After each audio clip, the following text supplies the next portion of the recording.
రేవంత్ రెడ్డి సార్కి కొన్ని సూటి ప్రశ్నలు అడుగుదాం అనుకుంటున్నా. ఇప్పటికే చాలా మంది అడిగేశారు, లేట్ అయిపోయింది. నేను కొంచెం బిజీగా ఉండడం వల్ల అడగలేకపోయినాను అనమాట. అన్నట్లు నిన్న మెదక్లో ఒక చిన్న పాపను రేప్ చేసిందంట. మరి అసెంబ్లీలో మాట్లాడతారా? ఓవైసీ అక్బరుద్దీన్ క్వశ్చన్ చేస్తాడా?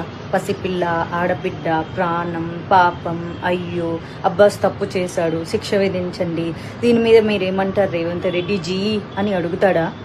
అన్నట్లు కొడంగల్లో ఒక రైతు ఆత్మహత్య చేసుకొని దానికి కారణం సీఎం రేవంత్ రెడ్డి వాళ్ళ కుటుంబ సభ్యులు అని చెప్పి లేఖ రాసిపెట్టి మరీ సూసైడ్ చేసుకున్నాడంట. వాళ్ళ కుటుంబానికి 25 లక్షలు ఇచ్చిండ్రా?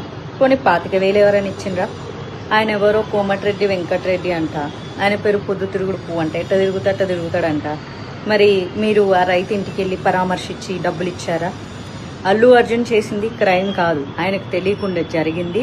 ఆయన దాని మీద ప్రాపర్గా స్పందించకపోవడం ఆయన చేసిన పొరపాటు. తప్పుకి, నేరానికి, పొరపాటుకి చాలా తేడా ఉంటుంది. అందరిలాగా ఆయన సామాన్య వ్యక్తే. మీకు ఎలాంటి హక్కులు విధులు వర్తిస్తాయో ఆయనకి వర్తిస్తాయి. జరిగిన చిన్న పొరపాటుకి సినిమా ఇండస్ట్రీ మీద ఉక్కుపాదం మోపాలి. సినిమా ఇండస్ట్రీని రేవంత్ రెడ్డి కాళ్ళ కింద పెట్టుకోవాలి. జగన్ సినిమా వాళ్ళందరినీ పిలిపించి పోజులు కొట్టి దండం పెట్టించుకున్నట్లు మనం సీఎం అయిన తర్వాత మనం ఎందుకు పెట్టించుకోకూడదు అని. రేవంత్ రెడ్డి గారు, మీ ప్రయాణం అంతా చాలా బాగుంది, అందుకే కష్టపడి ఈ రోజు వరకు సీఎం అయ్యారు. జీవితంలో చాలా చాలా ఎన్నో సాధించారు. మరి ఎందుకు ఇప్పుడు ఇంత గలీజ్గా బిహేవ్ చేస్తున్నారు? గురుకుల పాఠశాలల్లో చాలామంది విద్యార్థులు చనిపోయారు. ఏనాడన్నా మాట్లాడినా పాపాన పోలేదు.